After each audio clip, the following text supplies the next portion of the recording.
نستعين اهدنا الصراط المستقيم صراط الذين أنعمت عليهم غير المغضوب عليهم ولا الضالين آمين. صدق الله مولانا العظيم وصدق رسوله النبي الكريم الأمين الرؤوف الرحيم. اللہ رب العزت کا شکر ہے جس نے ہم سب کو ماہ رمضان المبارک کے دوسرے روزے کے فیض و برکات حاصل کرنے کے لیے توفیق بخشی ہے اور ہم حاضر ہیں. اللہ پاک ہماری حاضری کو قبول فرمائے. کل کے درس قرآن و حدیث میں ہم نے بسم اللہ شریف کے فضائل بیان کیے تھے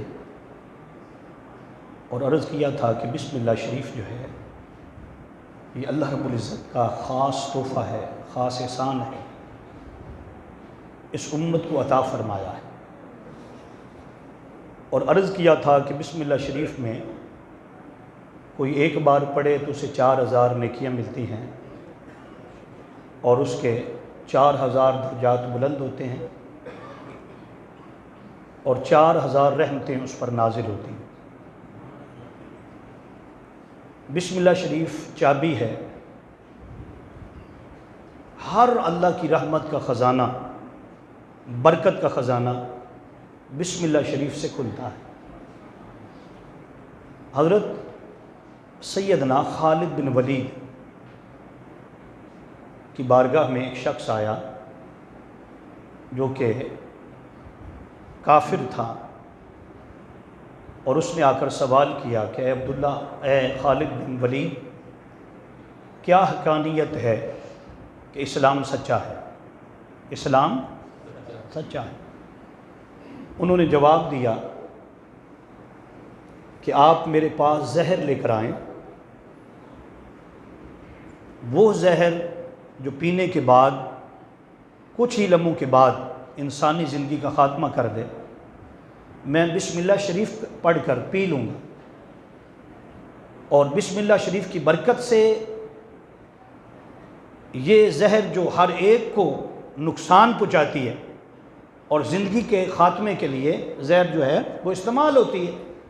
فرمانے لگے کہ میں جیسے ہی بسم اللہ شریف پڑھوں گا اور زہر اگر پی لوں تو زہر کا اثر بھی مجھ پر نہیں ہوگا. حضرت خالد بن ولید نے زہر پکڑا اور بسم اللہ شریف پڑھی، اس کو پی لیا، اسی طرح کھڑے رہے اور اللہ کی حمد اور اللہ کی تسبیح اور اللہ کا شکر ادا کرتے رہے. اس کا مطلب یہ نہیں ہے کہ کہیں ہم بھی زہر پکڑ لیں اور کہیں کہ جی ہم بھی پی لیں. نہیں، ایمان دیکھو ان کا. اگر ان جیسا ایمان ہو گیا ہے، جو ایمان ان کا تھا، جو معیار ان کے ایمان کا تھا، اگر وہ میرے اور آپ کے پاس بھی وہی معیار ہے تو پھر آج ہم وہ کام کر سکتے ہیں کہ زہر کو بھی پئیں بسم اللہ شریف پڑھ کر، تو زہر کا اثر بھی ہمارے اوپر نہ ہو. لیکن بات یہ ہے کہ ہمارا ایمان نام والا ہے، ہمارا ایمان کہنے کو ہے، ہمارا ایمان وہ نہیں ہے جو صحابہ کرام کے پاس تھا اور تابعین کے پاس تھا اور بزرگان دین کے پاس تھا. اس لیے اقبال کہتے ہیں کہ ہو اگر آج بھی ابراہیم کا ایمان پیدا، ہو اگر آج بھی ابراہیم کا ایمان پیدا تو آگ کر سکتی ہے گلستان پیدا. فرمایا آگ آج بھی گلستان بن سکتی ہے اگر تیرا ایمان کامل ہو. کیا ہو؟ ایمان کامل ہو. تو اس لیے یہ عرض کر رہا ہوں کہ بسم اللہ شریف پڑھنا یہ کیا ہے؟ یہ چابی ہے تمام تر خزانوں کی. اس کو نماز کے اندر پڑھنا، بسم اللہ شریف پڑھنا سنت ہے. نماز کے اندر بسم اللہ شریف پڑھنا کیا ہے؟ سنت ہے. علماء نے، محدثین نے اور خصوصاً امام شافعی نے تو ہر جگہ پر بسم اللہ شریف پڑھنا، یعنی کہ ایک تو تعوذ پڑھا جاتا ہے، اعوذ باللہ من الشیطان الرجیم، بسم اللہ الرحمن الرحیم. اس کے علاوہ بھی جہاں پر صورت ملائی جاتی ہے وہاں پر بھی اس بات کے قائل ہیں کہ بسم اللہ شریف پڑھی جائے. لیکن امام احمد بن حضرت امام ابو حنیفہ آپ فرماتے ہیں کہ اگر ایک بار بھی بسم اللہ شریف جو تعوذ میں پڑھی جاتی ہے وہ پڑھ لی جائے تو پوری نماز کے لیے کافی ہے، لیکن سنت کے طور پر جب سورت شروع کی جائے اگر درمیان میں آہستہ آواز میں پڑھی جائے تو یہ بھی سنت سے ثابت ہے، یہ بھی سنت سے ثابت ہے۔ اس کے بعد جو اگلی بات ہے وہ ہے سورہ فاتحہ شریف۔ اب سورہ فاتحہ کی 7 آیتیں ہیں، کتنی؟ اور میں آپ کو بڑے وثوق سے کہہ رہا ہوں سورہ فاتحہ شریف کی جو 7 آیتیں ہیں وہ پورے قرآن پاک کا نچوڑ ہے، پورے قرآن پاک کا، یعنی جو کچھ آپ 30 پاروں میں پڑھتے ہیں، الف لام میم شروع کر دیا، ماشاءاللہ رات کو 2.5 پاروں سے اوپر ہم نے نماز تراویح میں سن لیا ہے، 2.5 پارے اور تقریباً 2 رکوع یہ پڑھے گئے، وہ والناس تک پہنچیں گے الحمدللہ تعالیٰ، اللہ پاک ہمیں توفیق دے گا۔ جو کچھ سورہ البقرہ کی الف سے لے کر سورہ والناس کی جو آخری آیت پڑھتے ہیں، جو کچھ اللہ پاک نے اس میں بیان کیا ہے نا، یہ اس کا کرم دیکھیے، عطا دیکھیے، فضل دیکھیے، وہ سارا کچھ بسم اللہ شریف کے بعد سورہ فاتحہ شریف کے اندر رکھ دیا۔ اس لیے قرآن پاک میں فرمایا وَلَقَدْ آتَيْنَاكَ سَبْعًا مِّنَ الْمَثَانِي وَالْقُرْآنِ الْعَظِيمِ، اے محبوب مکرم صلی اللہ علیہ وآلہ وسلم، ہم نے آپ کو 7 آیات عطا فرمائی ہیں، کتنی؟ جن کا وجود مکرر ہے۔ کیا ہے مکرر؟ کا مطلب کیا ہے کہ بار بار پڑھی جاتی۔ آپ ایک بار کوئی چیز پڑھیں، اخبار پڑھ لیں، کسی کتاب کو پڑھ لیں، کسی واقعے کو پڑھ لیں، دوسری بار پڑھنے کو دل نہیں کرے گا، کیوں؟ آپ کہیں میں نے پڑھ لیا ہے۔ لیکن سورہ فاتحہ شریف کو اللہ پاک نے وہ برکات عطا فرمائی ہیں، آپ 1000 بار بھی پڑھیں گے لطف بڑھتا چلا جائے گا، ذوق بڑھتا چلا جائے گا۔ بلکہ دیکھیں عشاء کی 17 رکعتیں ہیں، کتنی؟ 17 رکعتوں میں یعنی 17 بار سورہ فاتحہ شریف پڑھی جاتی ہے۔ اسی طرح فجر کی 4 رکعتیں، 2 سنتیں اور 2 فرض، کتنی بار ہو گئی؟ 4 میں، 4 رکعتوں میں کتنی بار ہو گئی؟ 4 مرتبہ۔ اسی طرح پھر آپ ظہر کی نماز پڑھیں گے، اللہ پاک ہم سب کو توفیق دے، تو 12 رکعتیں ہیں، کتنی؟ 12 مرتبہ سورہ فاتحہ شریف پڑھنی ہو۔ عصر کی 8 رکعتیں ہیں، غیر موقدہ 4 سنتیں اور 4 کیا ہیں؟ فرض ہیں، 8 مرتبہ آپ کو سورہ فاتحہ شریف پڑھنی ہوگی۔ اسی طرح جناب والا آگے مغرب کی نماز آگی، اس میں 7 رکعتیں ہیں، کتنی؟ 7 بار سورہ فاتحہ شریف پڑھنی ہوگی۔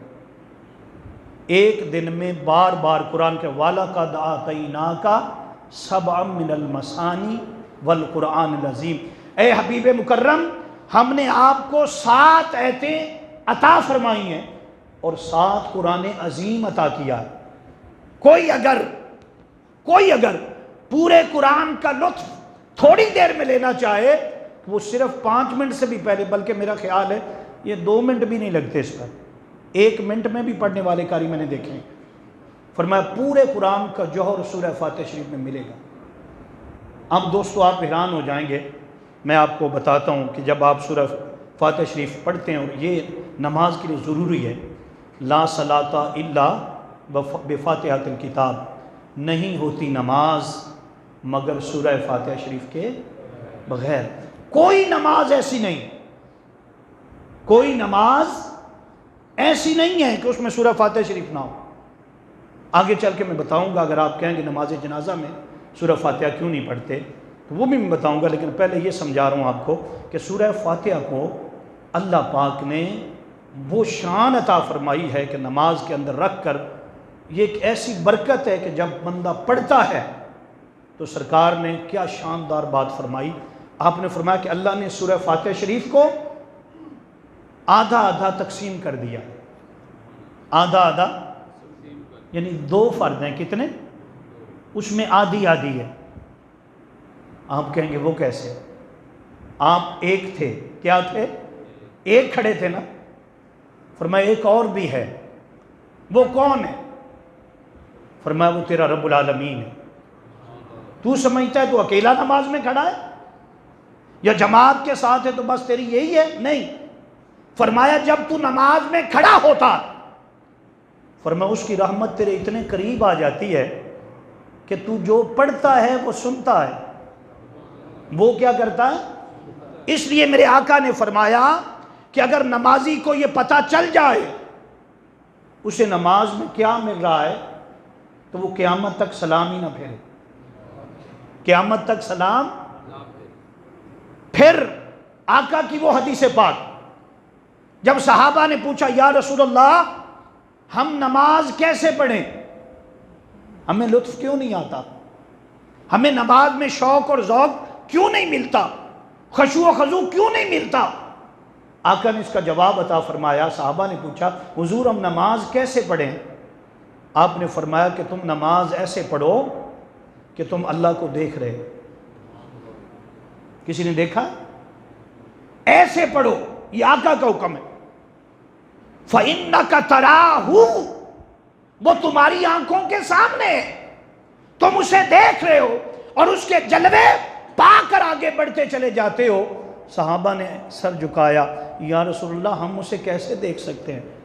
اسے تو موسیٰ کلیم اللہ بھی نہیں دیکھ سکتے، انبیاء میں کوئی نہیں دیکھ سکا سوائے میرے حبیب تاجدار کائنات کے، کہ اللہ نے لا مقام پر بلا کر سامنے بٹھا کر سارے پردے ہٹا کر اپنا خاص دیدار محبوب کو عطا کیا۔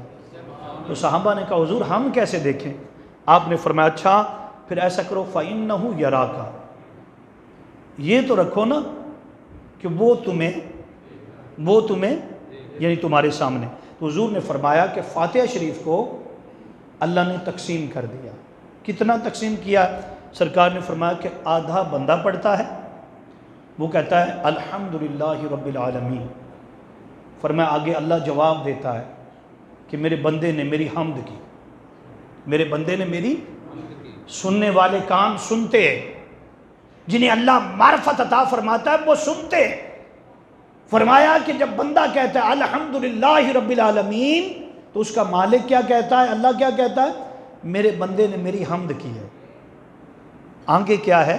الرحمن الرحیم، بندہ کہتا ہے اللہ پاک کی ذات فرماتی ہے کہ میرا بندہ جانتا ہے کہ میں رحمان بھی ہوں اور رحیم بھی ہوں۔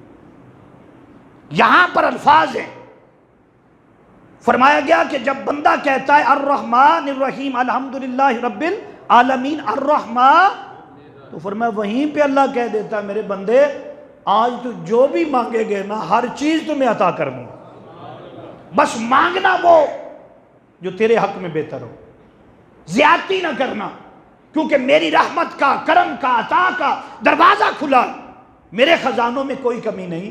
فرمایا جب یہاں پر آتا نا الرحمن الرحیم تو یہاں سے یہ آواز آ جاتی ہے، یہ میرے آقا نے فرمایا کہ بندے آپ ذرا مانگنا، کیا مانگتا؟ آگے بندہ کہتا ہے مالک یوم الدین، مالک تعالیٰ میں نے کیا مانگنا؟ مالک یوم، تو ہی میرا مالک ہے۔ تو جب مالک موجود ہو اور خود عطا کر رہا ہو تو پھر وہ جانتا ہے کہ کیا مانگنا ہے، وہ کیا جانتا ہے، خود جانتا ہے۔ وہ جب ہم ارادہ بھی نہیں کرتے تو اس کو پہلے پتا ہے میرا بندہ کیا مانگنا چاہتا ہے۔ تو مالک یوم الدین، آگے پھر وہ عاجزی کے الفاظ ایاک نعبد و ایاک نستعین، وہ یہی کہتا ہے کہ باری تعالیٰ ایاک نعبد، ہم تیری عبادت کرتے ہیں، ہم تیری عبادت کرتے ہیں اور تجھی سے کیا کرتے ہیں؟ مدد مانگتے ہیں۔ تو آقا نے فرمایا کہ جیسے جیسے بندہ پڑھتا ہے مت سمجھے کہ اس کو کوئی نہیں سن رہا، یہ خشوع و خضوع کیوں نہیں آتا، یہ ہمارا دھیان دوسری طرف کیوں جاتا، یہ ہمیں برے خیال نماز میں کیوں آتے ہیں، یہ ہمارا ذہن منتشر کیوں ہوتا ہے اور ہمارا دل دماغ کسی اور طرف کیوں جاتا ہے؟ اس کی وجہ یہ ہے کہ ہمیں ترجمے کا پتہ نہیں ہوتا، ہمیں ترجمے کا، ہمیں زبان کا پتہ نہیں ہے، ہم اپنی زبان کھڑے ہیں پتہ ہی نہیں کیا پڑھ رہے ہیں۔ اس لیے آقا نے فرمایا کہ بعض نمازیں ایسی ہیں کہ جب بندہ پڑھتا ہے نا تو اللہ پاک فرشتوں کو بھیجتا ہے، وہ سونے کے تشت میں رکھ کر اللہ کی بارگاہ میں پہنچاتے ہیں، باری تعالیٰ تیرے بندے نے یہ نماز پڑھی ہے۔ اللہ خوش ہوتا ہے، وعدہ کرتا ہے اے فرشتوں اس کی نماز نے اسے بلند کر دیا ہے، میری بارگاہ کا قرب دے دیا، میں نے اس کا نام اپنے انعام یافتہ بندوں میں لکھ لیا ہے، تم گواہ ہو جانا۔ اور جب بندہ بری نماز پڑھتا ہے، استغفراللہ بری نماز بھی ہوتی ہے، ہاں قرآن پاک میں لکھا ہوا فویل للمصلین، خرابی ہے ان نمازیوں کے لیے جو اچھی طرح نماز ہی نہیں پڑھتے، جنہیں پتہ ہی نہیں ہوتا کہ میں نماز پڑھ رہا ہوں، وہ کبھی ایسے کبھی ایسے کبھی ایسے کبھی ادھر کبھی ادھر۔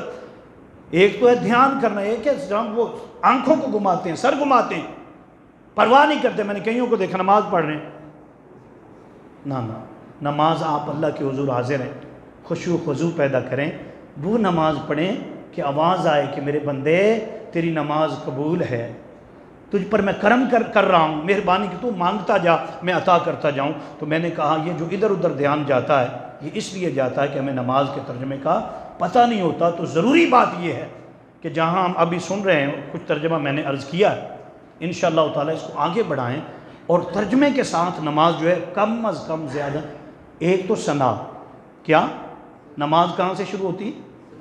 اور آپ کو یہ آخری بات، کیونکہ وقت تو مکمل ہو چکا ہے اور بعد میں ہمارے بزرگ بھائی کہتے ہیں جی کہ ہم نے قرآن پاک بھی پڑھنا ہوتا ہے، بالکل ان کی بات بجا ہے، لیکن ہم بھی جو بتا رہے ہیں قرآن پاک کی بات بتا رہے ہیں، صرف 2-4 منٹوں کے اندر بات ختم کرنا چاہتا ہوں۔ یہ جو آپ ثنا پڑھتے ہیں، کیا پڑھتے ہیں آپ کو پتہ ہے؟ یہ جو ثنا پڑھتے ہیں یہ کیا ہے؟ یہ ثنا اللہ کی حمد ہے نا؟ کیا اس کا قرآن پاک میں بھی ذکر آیا؟ ہاں، ابھی جو ہم نے نماز پڑھی ہے نا، تو نماز کے اندر ہم نے سورہ الاحزاب کی آیات پڑھی ہیں، ہاں جی ابھی آپ نے سنا ہوگا، اس میں ایک جگہ پر آتا ہے کہ جب قیامت کے دن بندے اللہ کے حضور پیش ہوں گے، تحیتہم یوم یلقونہ سلام بعد لہم اجرا کریما، وہ اپنی نگاہیں اٹھائیں گے، کیا منظر ہوگا؟ تو اللہ کی ذات خود ان کے سامنے ہوگی، یعنی یہ دیدار کا لمحہ آ جائے گا۔ بات ختم ہو گئی، سب سمجھا رہا ہوں، نماز کا تصور دے رہا ہوں تاکہ پکے ہو جائیں۔ یوں بندے کھڑے ہوں گے، قیادت کس کی ہوگی؟ قیادت میرے اور آپ کے آقا صلی اللہ علیہ وسلم کے ہاتھ میں ہوگی۔ ایک جھنڈا جسے لواء الحمد کہا جاتا ہے، کیا نام ہے؟ بولیں بھائی کیا نام ہے؟ یہ جو حمد پڑھی ہے نا، لواء الحمد، یعنی ایک تختی ہوگی، ایک بہت بڑا جھنڈا ہوگا، لواء الحمد، یعنی اللہ کی حمد کا جھنڈا، یہ میرے اور آپ کے آقا صلی اللہ علیہ وسلم کے ہاتھ میں ہوگا۔ اور بعض روایتوں میں آتا ہے کہ حضور آپ حضرت علی کرم اللہ وجہ کریم کو ساتھ کھڑا کریں، کیونکہ حضور نے سجدہ بھی کرنا ہے نا، تو یہ جھنڈا ہے، یہ کیا ہے؟ جھنڈا، اس کو پکڑے ہوئے ہیں، اگر پکڑا ہوا ہو تو پھر سجدہ، تو فرمایا وہاں پر جو کھڑے ہوں گے تو اللہ پاک تمام تر پردے ہٹا دے گا، فرشتوں کو کہے گا ہٹ جاؤ، ہر پردہ ہٹا دیا جائے، وہ لمحہ آ چکا ہے کہ میں انہیں اپنا دیدار عطا کرنے لگا ہوں، اور اس سے بھی پہلے، اس سے بھی میرے دیدار سے پہلے ذرا جنت کے سارے دروازے کھول، ہر پردہ جنت کے درمیان جو حائل ہے اس کو ختم کر دیا جائے۔ پہلے یہ میری جنتیں بھی دیکھیں، 7 طبقات ہیں، کتنے؟ اس کے آگے پھر اور شروع ہوتے ہیں، 100 تک درجے جاتے ہیں، کتنے؟ 100 تک درجے۔ پھر میں وہ ایک ایک کو دیکھیں گے، اور پھر نگاہ آخری جو جنت ہوگی اس کو جنت الرضوان کہا جاتا ہے۔ کیا؟ جنت الرضوان کہا جاتا ہے۔ وہاں جب کھڑے ہوں گے تو پردہ ہٹ جائے گا، یعنی اللہ کا دیدار سامنے آ جائے گا۔ تو وہاں پر کیا ہوگا، پڑھیں گے کیا، آپ حیران ہو جائیں گے، شاید آپ پہلی بار سن رہے ہیں۔ اللہ پاک فرمائے گا بولو کیا بولتے ہو، بولو بولو نا، آپ مالک آنکھوں کے سامنے، جس نے زندگی دی تھی وہ آج آنکھوں کے سامنے، بولو ذرا۔ یوں کھڑے ہوں گے تو کیا پڑھیں گے، یا آنکھیں اٹھا کر نا، یہ بھی اس کی توفیق دی ہو، اس سے آنکھیں اٹھائیں، کہیں گے سبحانک اللہ، سبحانک اللہ، ہم و بحمدک و تبارک اسمک و تعالی جدک ولا الہ غیرک۔ یہ کلمات ہیں جو سب سے پہلے جب اللہ کا دیدار ہوگا، جنت دکھائی جائے گی، اس وقت بندہ کہے گا، اس وقت کیا کرے گا جی بندہ؟ اللہ نے اس کو نماز کا حصہ بنایا ہوا ہے، تکبیر تحریمہ سے شروع کراتا ہے، کہتا ہے سبحانک اللہ۔ کیا مطلب ہے اس کا ذرا بولنا؟ ہاں جی پاک ہے، ہاں جی جب ہم پڑھیں گے تو اس کا معنی یوں کریں گے، کیونکہ ہم معنی جو ہے وہ لفظوں کا نہیں کرتے، ہم مفہوماً معنی کرتے ہیں۔ کیا کرتے ہیں؟ تو اس کا معنی سبحانک اللہ، ہم تیری پاکی بیان کرتے ہیں۔ کیا معنی ہے؟ ہم تیری پاکی بیان کرتے ہیں، یعنی اللہ پوچھ رہا ہے بھی بول، بندہ کہہ رہا ہے باری تعالیٰ میں کیا کروں، ہم تیری پاکی بیان کرتے ہیں، وابی حمدی کا، وابی ہم تیری حمد بیان کرتے ہیں، تیری پاکی بیان کرتے ہیں اور تیری حمد بیان کرتے ہیں۔ فرمایا یہاں سے وہ اپنی نماز جو پڑھتا تھا نا، آج جو اسے لذت ملتی ہے، اگر یہ تصور لے لینا کہ جب اللہ کی بارگاہ میں پیش ہونا ہے، اور وہ پیشی کہ جس میں کوئی ایسی بات نہیں ہے کہ کوئی فیصلہ ہونے والا، یہ وہ پیشی ہے، یہ وہ ملاقات ہے، پیشی بھی نہ کہیں اس کو، کہا ملاقات کہیں، کہ اللہ سامنے ہے اور بندہ عرض کر رہا ہے، اور پورا کا پورا جس کو آپ ثنا کہتے ہیں، سبحانک اللہ ہما وابی حمدکا واتبارا قسموں کا۔ کیا مطلب ہے واتبارا قسموں کا؟ باری تعالیٰ تیرا نام برکت والا ہے، تیرا نام برکت والا۔ آگے کیا ہے بولیں بھائی؟ واتعالی جدو کا، باری تعالیٰ تیری ذات بڑی بلند ہے، تیری ذات بڑی، ولا الہ غیرک، ولا الہ، باری تعالیٰ تیرے جیسا تو اور کوئی بھی نہیں ہے، تو تو واحد ہے نا، یکتا ہے۔ فرمایا یہاں سے بات شروع ہوگی، کل انشاءاللہ تعالیٰ اس سے آگے شروع کریں گے۔ اگر کوئی 2-4 منٹ آگے ہو گئے ہوں تو میں معافی کا طلبگار ہوں۔ میں نے کہا ہے محترم شہباز کو کہ جب بھی وقت ہو جائے تو آپ انگلی ایسے کر دیا کریں، انشاءاللہ تعالیٰ اس پر بات ختم کر دیا کریں گے۔ لیکن اس چیز کو جو میں نے آپ کے سامنے رکھی ہے، ذرا اس کو گھروں سے دیکھ کر آنا، پڑھ کر آنا۔ اگر کسی بھی وقت میں کہوں کہ ذرا بتاؤ یہ نماز، صرف نماز، تو آپ کو پتہ ہونا یہ جو آج ترجمہ پڑھا ہے میں نے مفہوماً بھی پڑھایا ہے اور کوشش کی ہے کہ لفظی بھی ہو جائے، تو انشاءاللہ تعالیٰ اس کو یاد کر کے آئیں۔ اللہ پاک عمل کی توفیق عطا فرمائے اور سرکار کی پکی اور سچی غلامی عطا فرمائے۔